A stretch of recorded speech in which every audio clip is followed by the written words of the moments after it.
So, final panel on very important for me, even the most important topic in my mind. On the Mount Scopus ELI European Standards of Judicial Independence. I'm very privileged to welcome Professor Shimon Shitrit from the Hebrew University of Jerusalem, and Sophie Turen from the University of Cambridge, and of course Professor Christos Kliridis. Former judge Mr. Paschalidis has COVID and is not able to join us. And the former Minister of Justice, Mr. Ioannas Nikolaou, sent me a short note to read because I think it will be important for our discussion. The topic of the discussion is the recently introduced ELI Mount Scopus European Standards of Judicial Independence. And we have here the two lead researchers. And we would like to connect this to the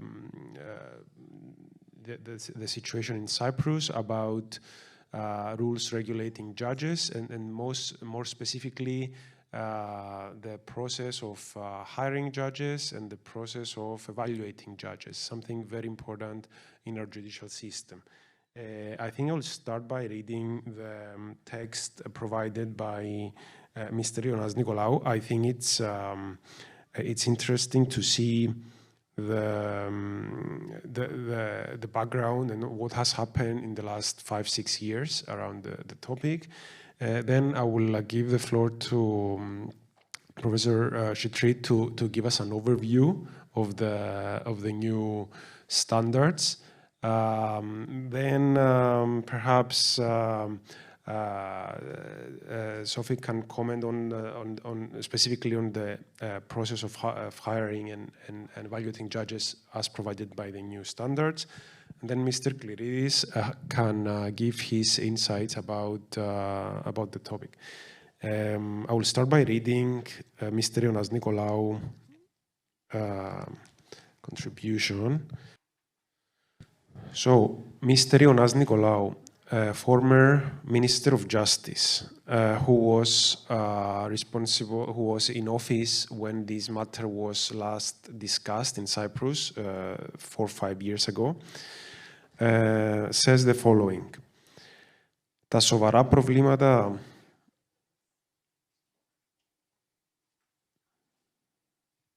σοβαρά προβλήματα στη λειτουργία του συστήματος δικαιοσύνης συνδέονται άμεσα με την κατάσταση του κράτους δικαίου στην Κύπρο και ειδικότερα με τις προκλήσεις για την αποτελεσματικότητα και την επιτάχυνση των διαδικασιών.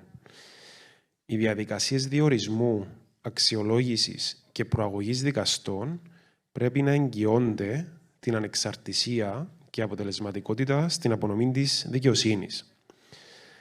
Ως εκ τούτου, κρίθηκε αναγκαία η διεξαγωγή μελέτης για καθιέρωση αντικειμενικών κριτηρίων και διαφάνειας στην όλη διαδικασία και μεθοδολογία για την πρόσληψη, αξιολόγηση και προαγωγή των δικαστών. Τον Ιούνιο του 2018, το Ανώτατο Δικαστήριο ετήθηκε τεχνική βοήθεια από την Ευρωπαϊκή Επιτροπή για την επιλογή των εμπειρογνωμόνων, η οποία παραδόθηκε 9 μήνες μετά. Γενικός στόχος της μελέτης ήταν να ευθυγραμμίσει την Κύπρο με τις περισσότερες ευρωπαϊκές χώρες, οι περισσότερες από τις οποίες έχουν ήδη θεσπίσει αντικειμενικά κριτήρια για την πρόσληψη και αξιολόγηση δικαστών, να ενισχύσει την ανεξαρτησία και την αποτελεσματικότητα των δικαστών και να δημιουργήσει αξιοκρατία μεταξύ του δικαστικού σώματος. Για την επιλογή και διορισμό των δικαστών, η μελέτη κατέληξε σε συστάσεις όπως η εισαγωγή αντικειμενικών κριτηρίων ώστε να διασφαλίζεται μια αξιοκρατική διαδικασία και να αντικατοπτρίζουν τις ικανότητες ενός δικαστή, οι οποίες αξιολογούνται κατά τη διαδικασία επιλογής. Η ικανότητα να απορροφά γρήγορα και να αναλύει πληροφορίες. Οι νομικές του γνώσεις. Να έχει ανοιχτό και ανεξάρτητο μυαλό. Να είναι σε θέση να ακούει προσεκτικά και με σεβασμό. Η προθυμία να μάθει και για μη νομικά θέματα. Η προθυμία να εργαστεί σκληρά, να μην αγχώνεται, κατάλληλη οργάνωση και αποτελεσματικότητα της εργασίας, δεξιότητες στα θέματα πληροφορικής και ικανότητα να συνεργάζεται. Επίσης, υπήρξαν οι εξής συστάσεις: η διαδικασία να επικουρείται από εξωτερικούς εμπειρογνώμονες, όπως ψυχολόγους και ειδικούς σε θέματα ανθρώπινου δυναμικού. Τα τεστ αξιολόγησης να είναι ένα από τα εργαλεία επιλογής, προκειμένου να εκτιμηθεί με αντικειμενικό τρόπο το επίπεδο σημαντικών ικανοτήτων των υποψηφίων. Συμμετοχή στο Συμβούλιο Επιλογής και διορισμού δικαστών των επαρχιακών δικαστηρίων και του εφετείου και μη δικαστών, ώστε να ενισχύεται η εμπιστοσύνη της κοινωνίας των πολιτών στο δικαστικό σώμα. Και αύξηση διαφάνειας στις αποφάσεις διορισμού με τη δημοσίευση των αντικειμενικών κριτηρίων επιλογής.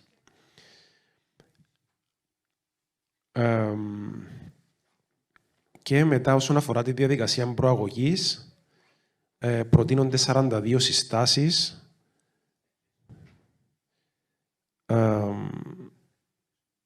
και η διαδικασία προαγωγής πρέπει να είναι διαφανής, να δημοσιεύονται οι κανονισμοί της διαδικασίας, τα κριτήρια, οι κενές θέσεις, τα έτη που απαιτούνται για τη θέση, η κατάταξη των υποψηφίων, οι ειδικές εμπειρίες, ικανότητες, δεξιότητες και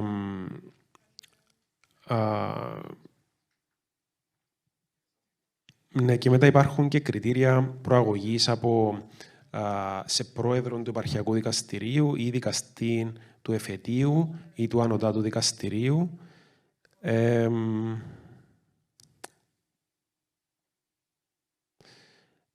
Κατά την αξιολόγηση των κριτηρίων για προαγωγή, λαμβάνονται υπόψη τα εξής: η ποιότητα των αποφάσεων που έχουν εφεσιβληθεί και αριθμός αποφάσεων που δεν έχουν εφεσιβληθεί και το ποσό των αποφάσεων που δεν ανατρέπονται κατ' έφεση, η αποτελεσματικότητα με στατιστικά δεδομένα για την παραγωγικότητα του δικαστή, τον αριθμό των περιπτώσεων που άργησε να εκδώσει απόφαση, τη σύγκριση της απόδοσης του με άλλους δικαστές και τις επικοινωνιακές δεξιότητες του, την αλληλεπίδραση με τους συναδέλφους, τους δικηγόρους και τους διαδίκους.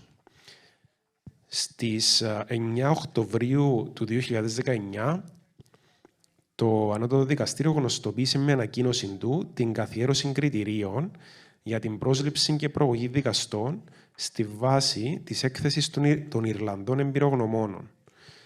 Επισήμανε ότι πολλές από τις συστάσεις των εμπειρογνωμόνων είναι στην ουσία η λεκτική αποτύπωση των όσων ισχύουν και ακολουθούνται ήδη στην Κύπρο, με τη διαφορά ότι ουδέποτε έχουν μέχρι στιγμής καταγραφεί, ούτε και βρίσκονται σε ένα οδηγό, και κατέληξε ότι στην έκθεση αναγνωρίζεται ότι δεν υπάρχουν τέλεια κριτήρια για διορισμό και προαγωγή και αποφάσισαν, το Ανώτατο Δικαστήριο δηλαδή, να διαλέξουν εκείνα που, όπως είπαν, ταιριάζουν στην νοοτροπία του λαού της Κύπρου. Και κατ' επίκληση του αγγλοσαξονικού συστήματος που εφαρμόζεται στην Κύπρο, κρίθηκε σκόπιμη η υποβοήθηση της επιλογής του καταλληλότερου υποψηφίου μέσω της βελτίωσης του τότε υφιστάμενου συστήματος και όχι η ευθυγράμμιση του συστήματος με τις περισσότερες ευρωπαϊκές χώρες, με τη θέσπιση αντικειμενικών κριτηρίων για την πρόσληψη και αξιολόγηση των δικαστών.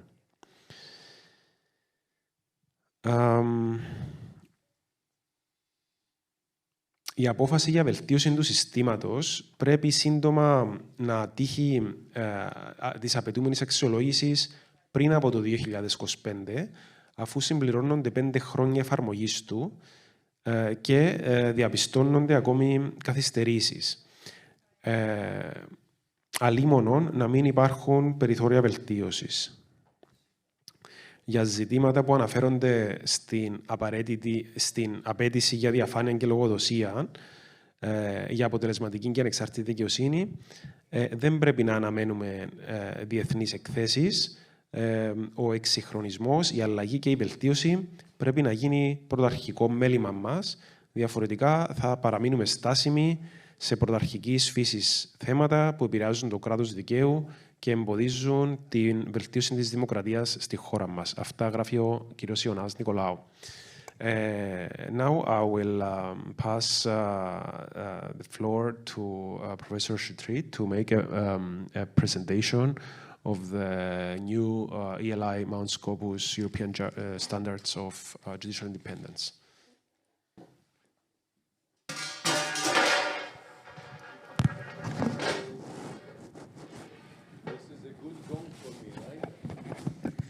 Actually, we're going to do this event yesterday, which was Friday the 13th, and we decided to do it today. There still occurs, I think. Nicholas, can I move these 2 boxes to allow me to use my paper? Yes, of course.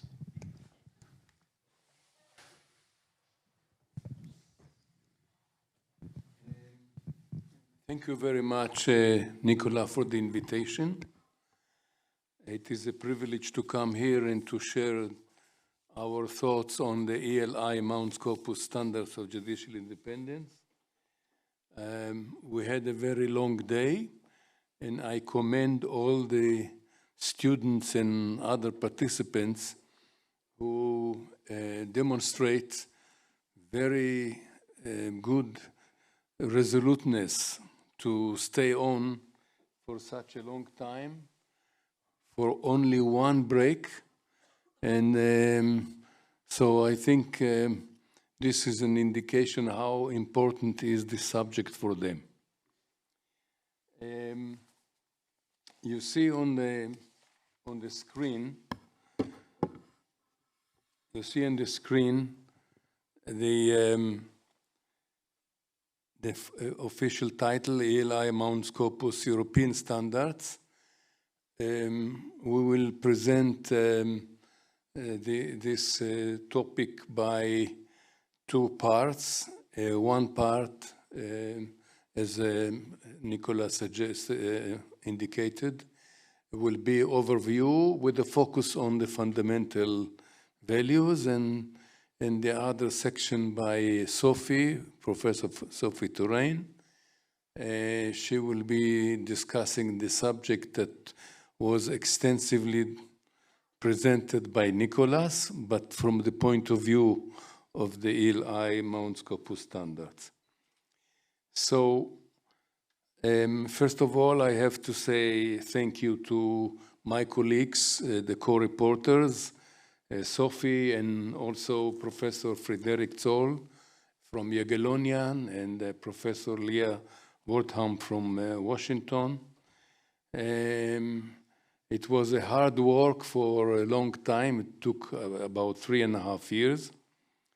The aims of the project of the Mount Scopus Standards for Judicial Independence is to take the Mount Scopus and other relevant sources and adjust them to the European context. And we did it in a long process over this 3.5 years.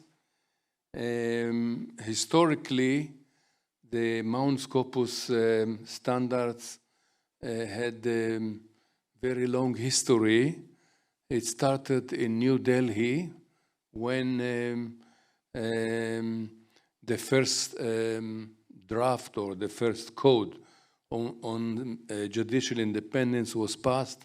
It was in 1982. and later on it was revised, and in 2008 it was revised in Mount Scopus, and therefore it changed the name to Mount Scopus, and this was the basis for our work, and of course other sources like the jurisprudence of the European courts and other works that have been done over the years. So what are the aims? To provide specific guidance to measure judicial independence in a national legal system, basically European democratic state. And here we have to stress that we're talking about liberal democracy. We don't accept any other kind of definition of democracy, and you know that some people think that there is illiberal democracy. We reject it totally. We're only talking about liberal democracy, and to promote common standards of judicial independence across the European continent, and of course, in the hope that it will also influence other parts of the world, not only in Europe.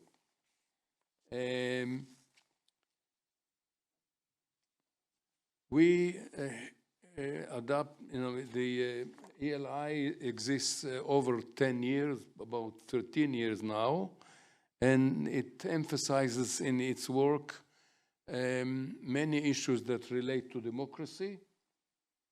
I would like to mention that last year a very important document was published called the ELI Charter on Constitutional and Fundamental Rights. I recommend you to look it up and to get to know it because it's also important, and it's a kind of synergy between the ELI Mount Scopus standards on the European standards of judicial independence and the ELI fundamental constitutional rights. These are two documents that in fact are overlapping in many aspects. Now, we connected the two organizations, and as I explained before, it started in 81, 82, and then we now have a consolidated Mount Scopus at 2022. Now, if you think about the whole day that we just discussed, what did we discuss? We discussed access to courts, for example, small courts. We discussed efficiency. We discussed delays and the impact on judicial process. We heard survey about public confidence. We talked about digitalization and AI. And we talked about all this issue, how to improve the justice system. Behind all those issues, there is basic values that actually what weight you give to each will decide all these issues that we discussed. So we have here judicial independence, an important value. We have judicial accountability. Judges are not only independent, but they have to be accountable, either by discipline or by other forms, public accountability, etc. We discussed the quality of justice and the efficiency of the judicial process. And then we have also the public confidence in the courts and the access to justice. All those values are not always pulling to the same direction. Sometimes they are in conflict. I'll give you one example. If you, for example, don't give legal aid to people either in criminal procedure or in civil procedure for people who are unable to pay to lawyers, then you don't have access to court and you don't have fairness. So, but if you are short on budget, as we heard today, is it 35 million? Nicholas, you mentioned something about 35 million. But courts all over the world are under budgeted. So that means that, and then the question is of efficiency. Efficiency versus fairness or versus justice. For example, over the years, we know that efficiency is more predominant in many reforms. And the importance is to be careful about not to give undue weight to efficiency. So in the standards, we take consideration of all these topics. So we do the balancing, and then we also recognize the diverse legal cultures, and because there are different traditions, and therefore it's not what we propose in the guidelines is not a kind of compulsion, but rather recommendations. The format of the standards are that we have a text of the standards, and then we have comments, so that will give the readers and decision makers a concise statement of the main principle, and then the detailed comments. So as I said before, the first guiding principle is that we accept only liberal democracy. Secondly, we recognize that there is legal diversity and we have to leave leeway for local national circumstances. Third, we provide criteria for evaluating legal changes. And fourth, we hope that it will be accepted across Europe, but beyond Europe. Now, how does the standards structured? Part one deals with the foundations of judicial independence. Part two deals with judicial governance, which were discussed this morning. Part three talks about judicial appointment. This will be the main focus of the second part of the presentation. And part four deals with ethical standards. Part five deals with discipline. Part six deals with the issue of how do we assess the national standard, national circumstances and law vis-a-vis the ELI Mount Scopus standards. So you see here the first 12 standards, and I will give you now just highlights of those standards very briefly. In the standard one, it is provided that judicial independence is essential pillar of democracy. It states that it helps economic growth, and it provides that states should ensure fundamental values of the justice system and should maintain the proper balance between the various basic values. Standard 2 enumerates the elements of what we consider the foundations of the concept of judicial independence. One is the independence of the individual judge, and this is also based on two elements. One is the personal independence of the judge. That means security of tenure, judicial salaries, conditions of service. And substantive independence means that he has to be independent in the decision-making in his judicial functions. And we have, in addition to the individual independence, we have the collective independence of the judiciary. This is something that has been developed over the years.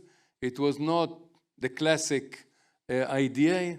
More focus was placed on the independence of the individual judge, but today we're talking about the judiciary as a whole as having independence. In addition to that, we're talking about the internal independence of the judge vis-a-vis his superior. Standard 3 enumerates what I already mentioned, the basic values of the justice system. Standard 4 talks about the separation of powers and contains an expectation that all branches of government will give mutual respect to each other, and that legislature is limited not to interfere by legislation in judicial independence in different forms, whether it is post-judgment or during the judgment or before judgment. Standard 5 states the concept of the ELI Mount Scopus standards on what is the role of the judiciary in society, resolve disputes between men and men, or women and women, person and corporation, between a person and the authority, between authorities, all kinds of disputes, adapt the law to developments in society, support the rule of law, support democracy, and exercise judicial review. Standard 6 deals with impartiality. Standard 7 deals with the guarantee of judicial independence. Standard 8 deals with security of tenure. For example, the rule that requires the legislature or the executive not to interfere with the retirement age. The retirement age has to be fixed. You cannot reduce it. And then, like many cases, unfortunately, in recent years, that the reduction of a retirement age was used to kick out judges and to appoint new ones according to the requirement or the favor of the government. Removal must be done for a cause provided previously by law, and also limits on transfer of judges have to be laid down. Standard 9 relates to limits of liability, that is the need to give immunity to judges from civil suits or criminal suits when they are acting in good faith. Standard 10, the remuneration should be adequate, fixed, and guaranteed by constitutional provision. No reduction of salaries unless in general economic measure. Standard 11 deals with the duty of the legal profession to support judicial independence and to defend the independence and the rights of the citizens. And Standard 12 talks about building and maintaining culture of judicial independence. This includes institutional structure that protects judicial independence, constitutional infrastructure that is in the Constitution that gives the support for judicial independence and for the judiciary. And then you have detailed arrangements to the same direction in ordinary legislation, in jurisprudence, and all this is also supported by ethical standards. My final point relates to the issue I mentioned before, and this is what does the ELI Mount Scopus standards provide in terms of how you assess the constituency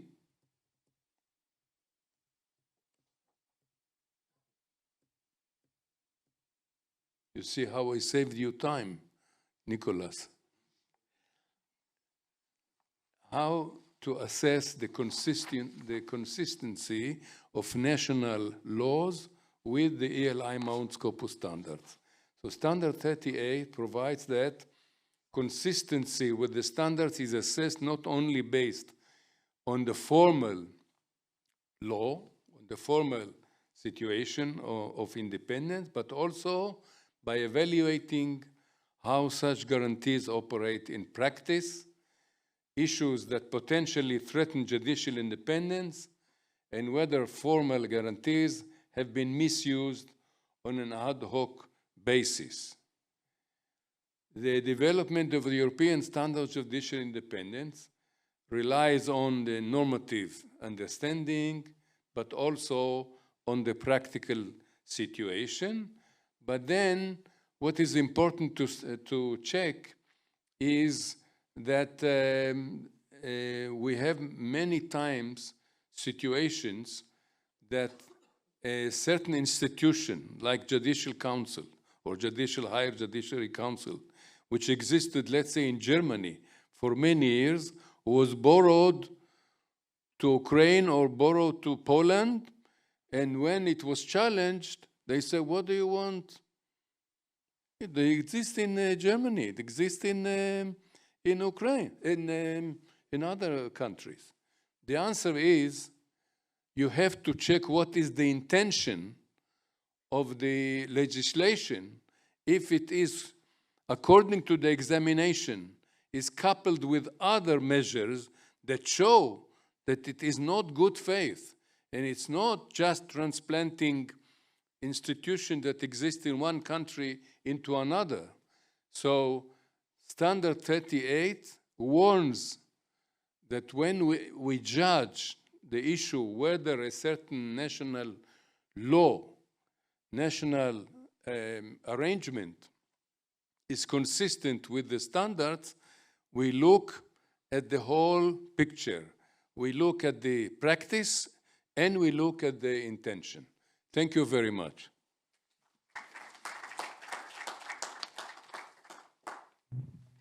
Thank you, Professor Shetreed, and it was a real honor having you today with us, and I would like to commend you on all your efforts all these years, which I think have culminated with the adoption of the Mount Scopus rules by EI.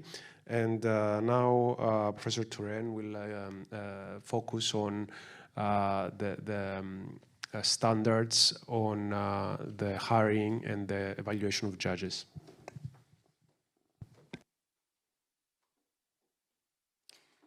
Thank you very much, Nicholas. I'm just trying to, here we go. Perfect. So thank you very much, Nicholas. I would like to echo Shimon's thanks to the organizers for the invitation. And I'm delighted to present the standards on behalf of our group of reporters. Today's discussion were all about the right to an effective judicial protection, and my colleague here will.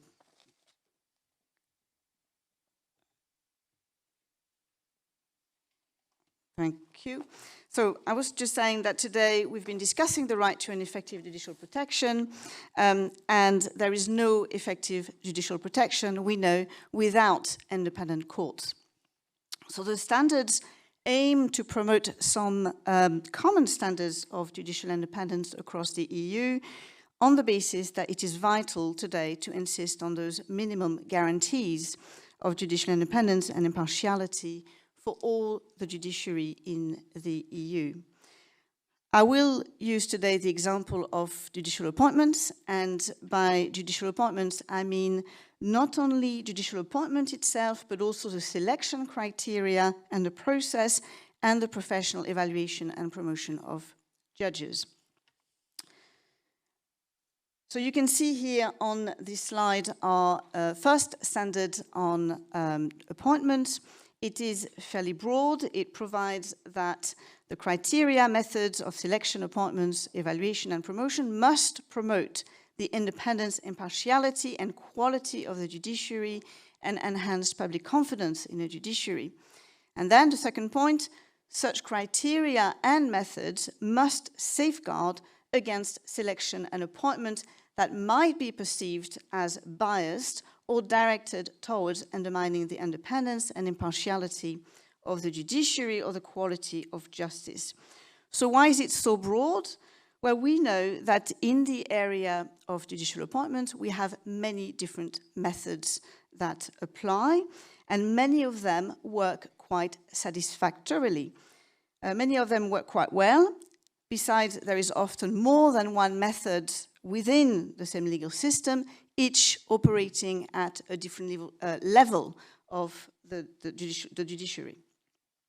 So these differences, the fact that it works well, call for flexible standards, for these broad standards, but at the same time, we are very much aware that too much flexibility is likely to weaken the same standard, the effectiveness of the standards.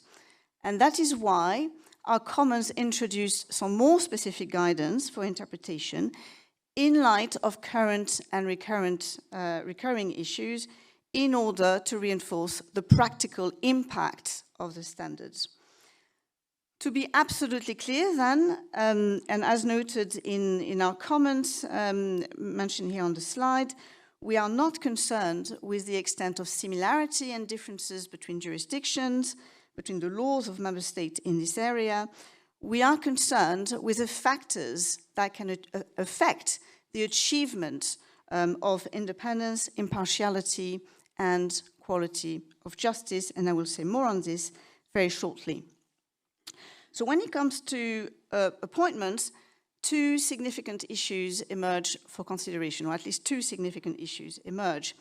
First, we need objective criteria for appointments.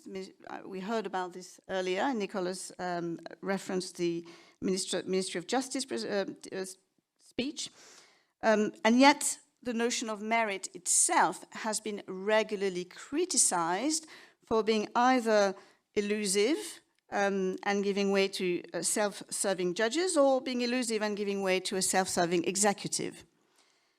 Second, the degree of judicial self-regulation is a core issue in relation to judicial appointments. So I want to consider each of these issues briefly. And when it comes to judicial self-regulation, we have already talked about judicial councils. Within the EU, judicial self-regulation is associated with judicial councils because they have a wide range of powers, particularly in relation to appointments. But we also know that in some countries, the existing political and legal culture has prevented those judicial councils from guaranteeing judicial independence.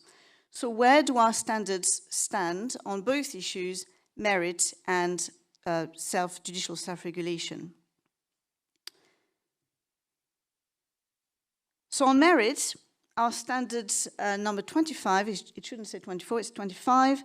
Our standard 25 reaffirms that decision by the competent body concerning judicial appointments must be based on merit, quote, defined by adequate, objective and published criteria, having regard to high standards of professional qualifications, integrity, ability, efficiency, and the objective needs of the court.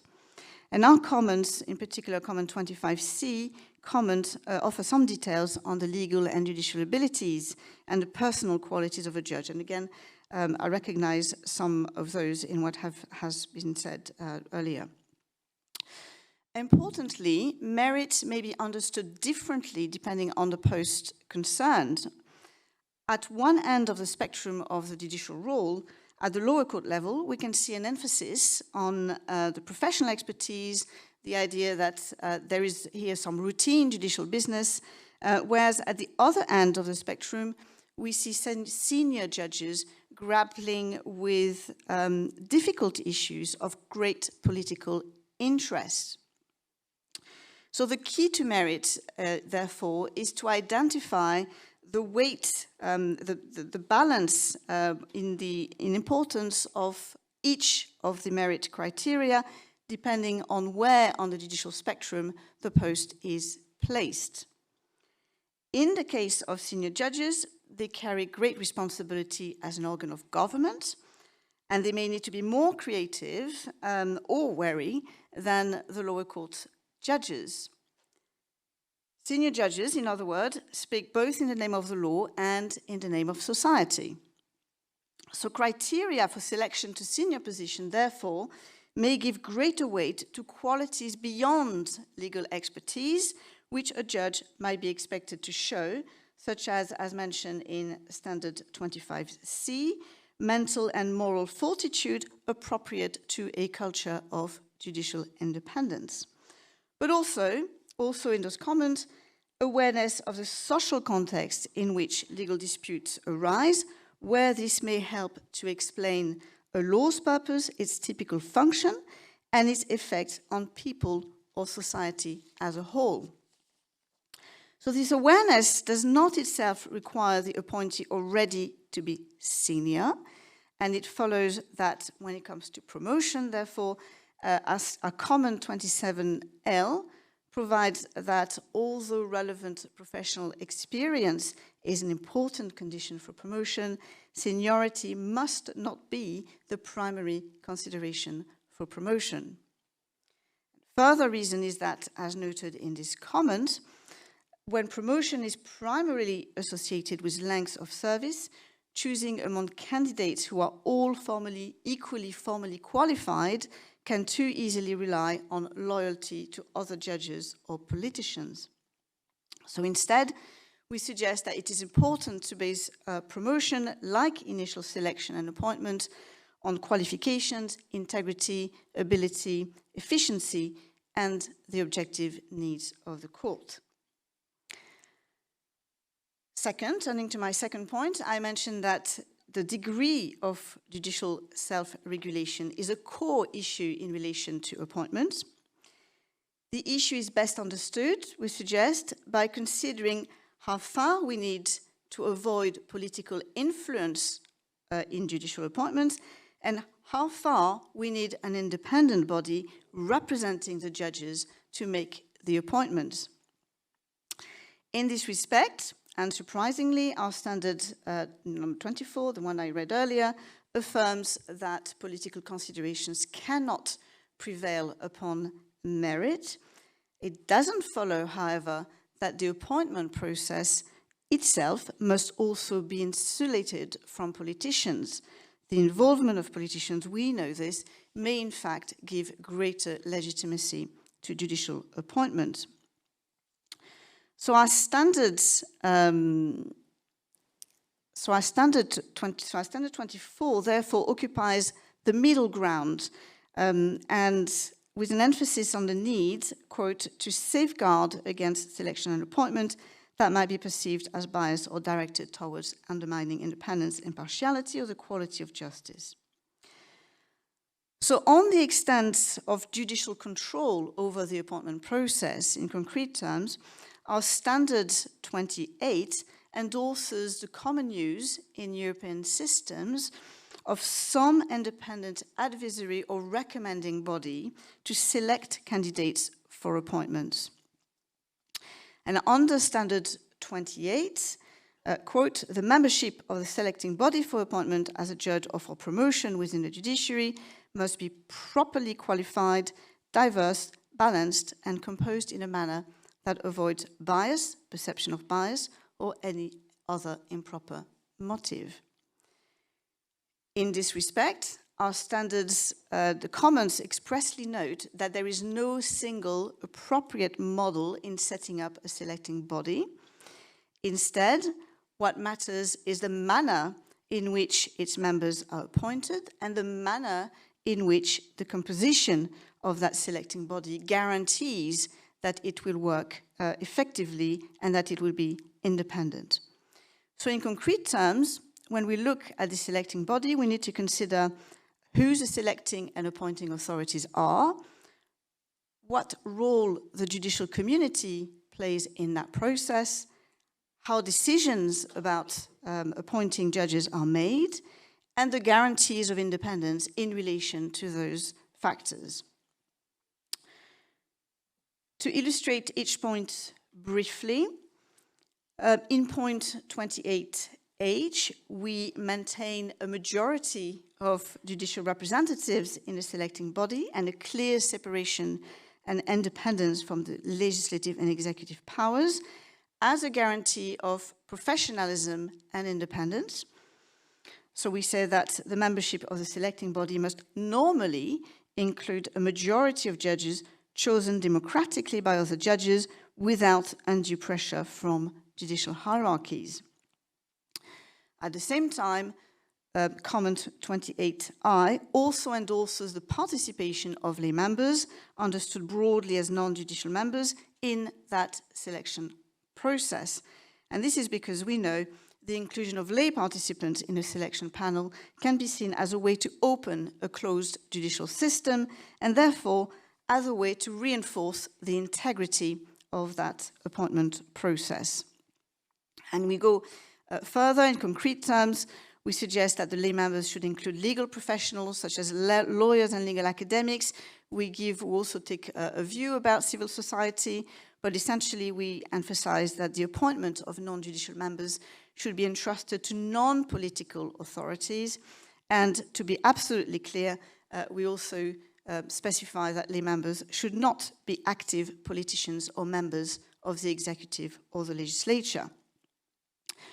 We enter in further details by recommending in 28K, Comments 28K, as a matter of accountability, that information about the candidates for the selecting body, including their names, must be made publicly available within a reasonable time before appointments to that body are made, with reasons provided for the selecting decisions.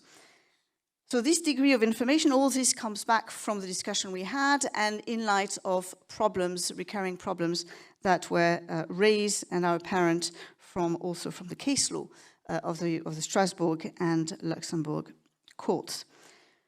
To conclude on the matter of judicial self-regulation, we aim to emphasize minimal interference with judicial work, not only by the executive, but we also aim to ensure that not every matter, including promotion and deployment, is decided by an oligarchy of senior judges at the very top of the profession.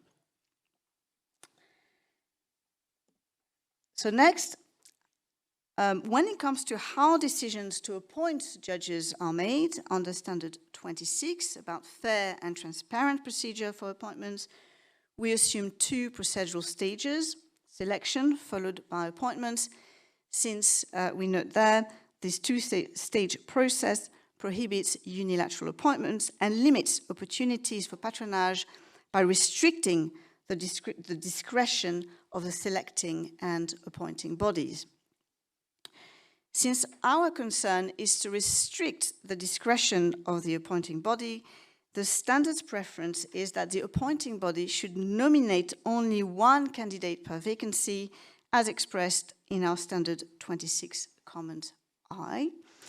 And the appointing body may well have a veto power and decline the selecting body's nomination. In such case, we suggest under Standard 26 Comment J that the appointing body must set adequate reasons and request reconsideration of the matter by the selecting body in light of the reasons provided. We apply the same safeguard to the selecting body. In light of the experience of some European countries, we believe, as noted under that comment, that providing reasons to demonstrate a sufficient assessment of the candidate's merit is an important safeguard to prevent the selecting body from acting out of political or other improper motives. We think that reasons are all the more necessary when the appointing body is left with a choice, as it sometimes is, among multiple candidates for appointment. So our emphasis is very much on accountability of those entrusted with judicial governance. And in this respect, in Standard 15 about accountability for judicial governance, we note in our comments that bodies entrusted with judicial governance should also develop a culture of accountability beyond the requirements of law, unless doing so may undermine or be seen as undermining judicial independence. In this respect, a former colleague of mine, Professor John Bell, has argued that 4 factors prominently shape the character of a judiciary and therefore the culture of accountability and independence. The historical development of the judiciary as an institution, its allocated judicial role, the organizational structure, and the values about the judiciary. And all these factors inform each other. They highlight that rules and practices come with a baggage, assumptions about what judges can and cannot do in practice. Our standards, again, as Shimon said earlier, show awareness of this, as we emphasize in our Standard 12 the importance of building and maintaining a culture of judicial independence. So the broader legal and extra-legal environment matters if we are to understand the set of beliefs and attitudes which condition judicial activity and therefore influence the judicial appointments design. In conclusion, judicial appointments exemplify an area where judges have been in desperate need in some countries of desperate need of support. The standards and the comments with those standards aim to eliminate the risk of incompetence, corruption, invidious discrimination, but also to promote public confidence in the judiciary. They aim to offer guidance in light of past and current challenges, and they aim to address to maintain some basic separation of powers, which we know is characteristic of the rule of law. At the same time, as Shimon said, the standards are designed for adaptation to different legal and constitutional traditions. And this is because judicial independence depends much on the constitutional relations external to the judiciary, such as the relationship between Parliament and the government. In other words, judicial independence must be supported by the political climate and by social consensus. We therefore, again, need to understand the assumption and values about the judiciary, about the legal practices that reinforce, supplement, or nuance assumptions on the issues of independence, appointments, and judicial decision-making. Now, as I understand it, Cyprus has now adopted changes to the selection and appointment appointment process of judges, and the Supreme Court has now been separated into 2 independent courts. And this is done in a context where the European narrative about the rule of law ideal has been gaining momentum during the past several years. Reading the exchanges between European and Cypriot institutions, the reforms remind us that judicial institutions develop in ways which are consistent with legal traditions. And so taken together, those reforms and the standards of the ELI Mount Scopus standards of independence and accountability, we hope that we can foster an open and transparent discussion on how to reinforce the value of an independent and impartial tribunal and how to prevent abuses of power. Thank you.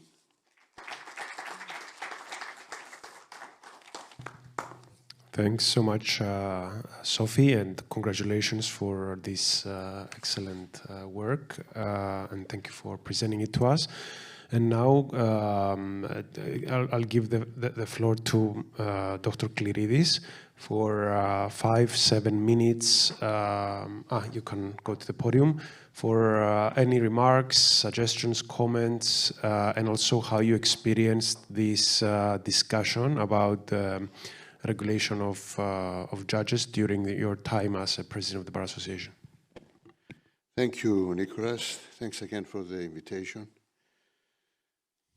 I could write a book on my experiences relating to the issue of judicial appointments on Cyprus.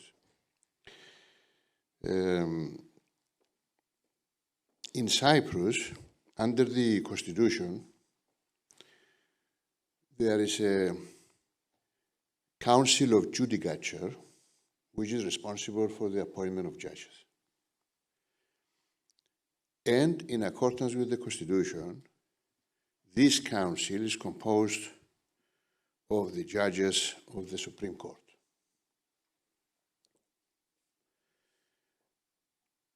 After the 1963 troubles on the island, the Turkish Cypriot community decided to leave their posts from the constitutional organs of the Republic of Cyprus.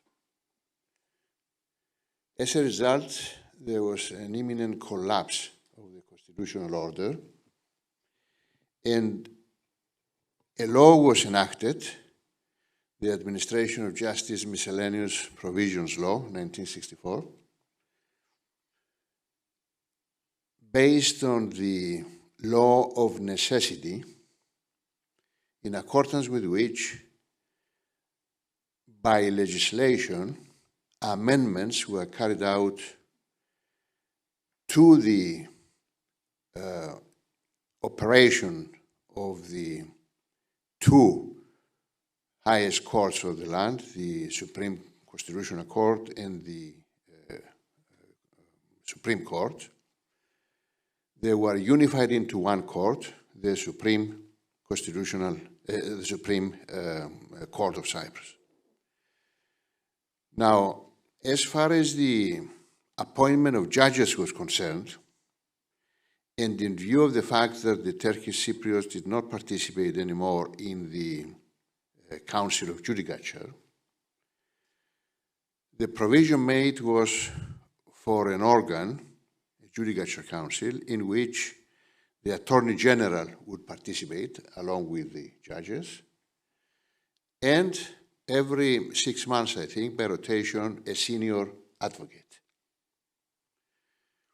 This was in the process amended once again. The Attorney General did not participate anymore, and nor did a senior advocate, until the amendments to this law that were carried out in 2022. Now the new Judicature Council consists of all the judges of the Supreme Court, plus the Attorney General without the right to vote, plus the President of the Cyprus Bar ex officio, and 2 senior advocates appointed by the Bar Council, with no right to vote, just to be there and participate, of course, in the proceedings. As far as judges to the Supreme Constitutional Court are concerned, these are now appointed on the basis of a recommendation by another council, which is composed, again, of all the judges of the Supreme Constitutional Court, plus the Attorney General without the right to vote, the President of the Bar, 2 advocates with no right to vote. Now, we had the first appointments to the Supreme Constitutional Court, which started operating as of July 2023, on the recommendation of the council that I have just suggested.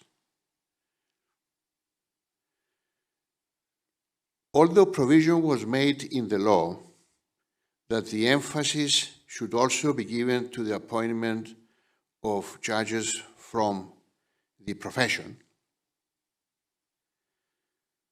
my experience in sitting with the first opinion council was that the judges of the Supreme Constitutional Court, which sat in the council with the Attorney General and the advocates, would have none of it. They did not want to appoint advocates, senior advocates, to recommend rather for the appointment by the president, who is the president who made the appointment. So what was done instead was that presidents of the district courts, 3 presidents of the district courts, were appointed to fill the vacancies in the Supreme Constitutional Court.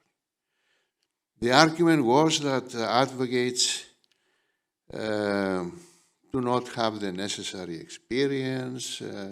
We had a very good advocate who was an academic, a professor at the University of Cyprus, who was not chosen because it was thought that he didn't have the necessary experience.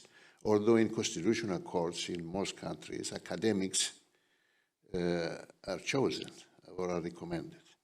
Now, the problem with these appointments to the Supreme Constitutional Court, because you have talking a lot about political interference and appointment, to my mind, was twofold.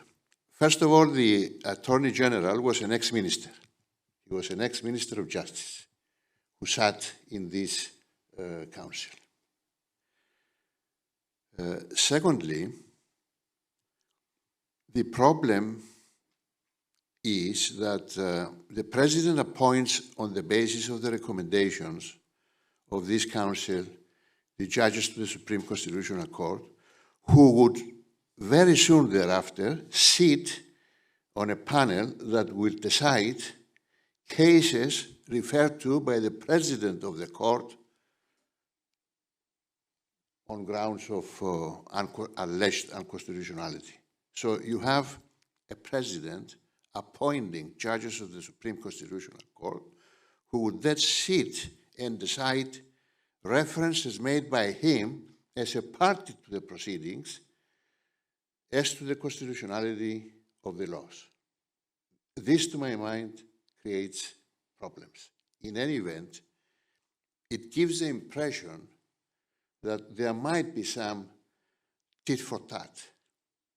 I appoint you, but I expect that when you're going to sit to decide my own cases that I will refer to you, you will show the necessary leniency, if you like.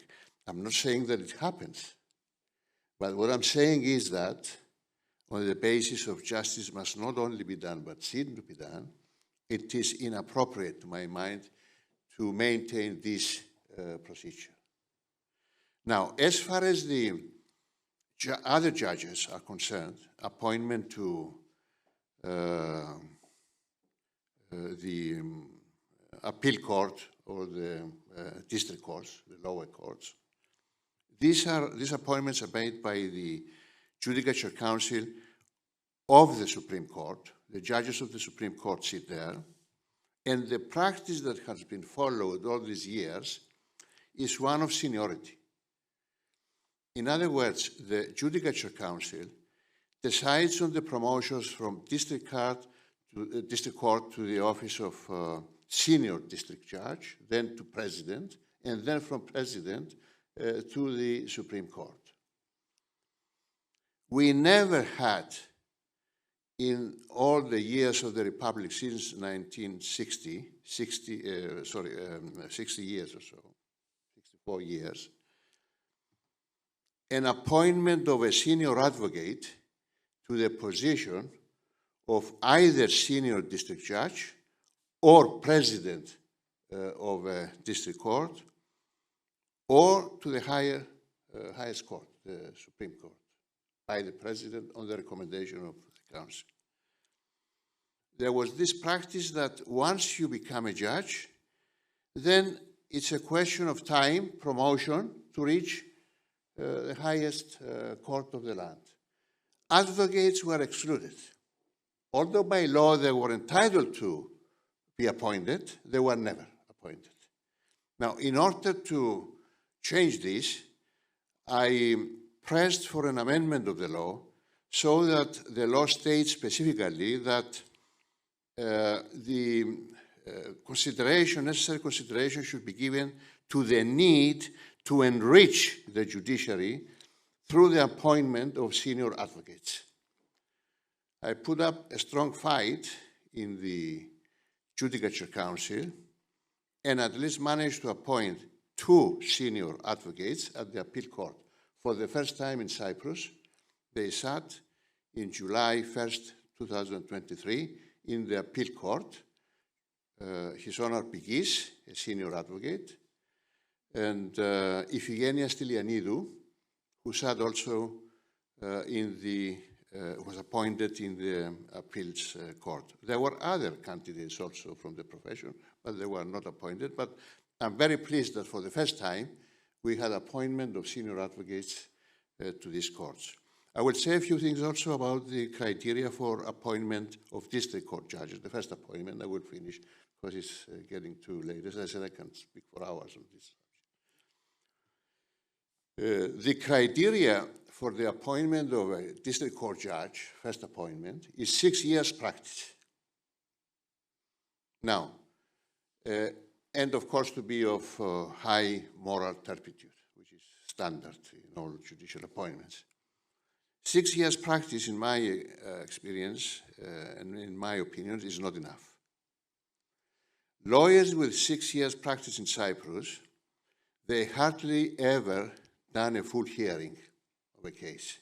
They only do a hearing, for example, for an adjournment or a mitigation in a case of plea of guilty or summary trials maybe for summary offenses, or they did some interlocutory applications, amendment of pleadings and things like that. Full hearings, there are very few lawyers in Cyprus who in their first 6 years of practice have done a full hearing, either assize court or appeal court or Supreme Court or even district court hearing on the merits.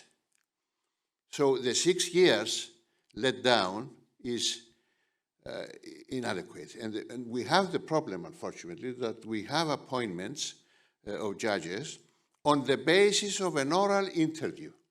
What happens is that the vacancies have to be fulfilled. The Judicial Council calls for applications. Applications are made by advocates 6 years practice, and there is an oral interview, maybe half an hour, and it is decided to appoint or not the judge. It's not good enough. We have argued that maybe we should introduce the system in Greece that there is a school of judges, that they have to go a training for 1 year and pass the necessary exams, or to have a written exam. Do bear in mind also that the composition of the appointing Judicial Council is mainly, rather, only judges who vote.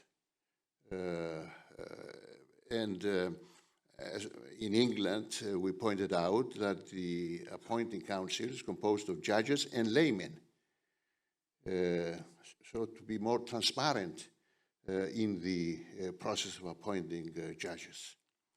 The criteria that have been adopted to pass through the oral interview have been described in the note of the ex-Minister of Justice.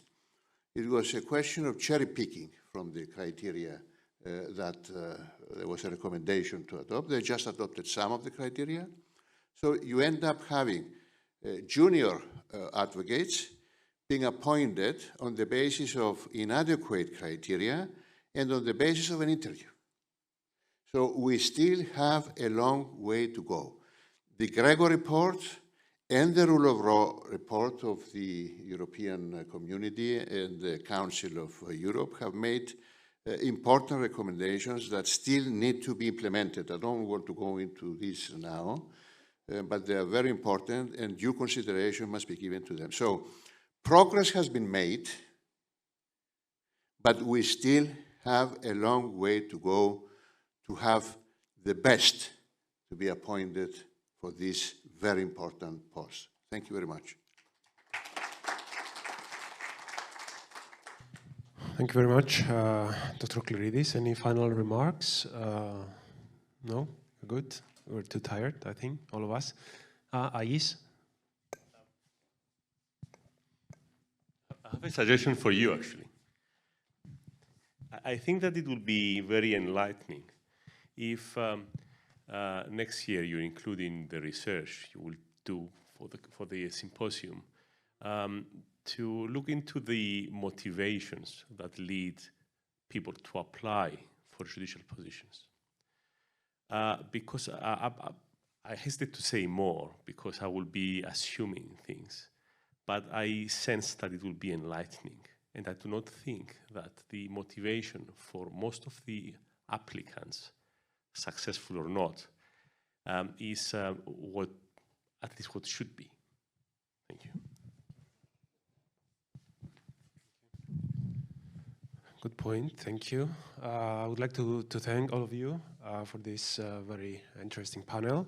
And I'll now ask Professor Arna Plevri for 3 minutes, closing remarks. Professor Arna Plevri is my colleague who co-founded the procedural law unit with me and is now online. She couldn't travel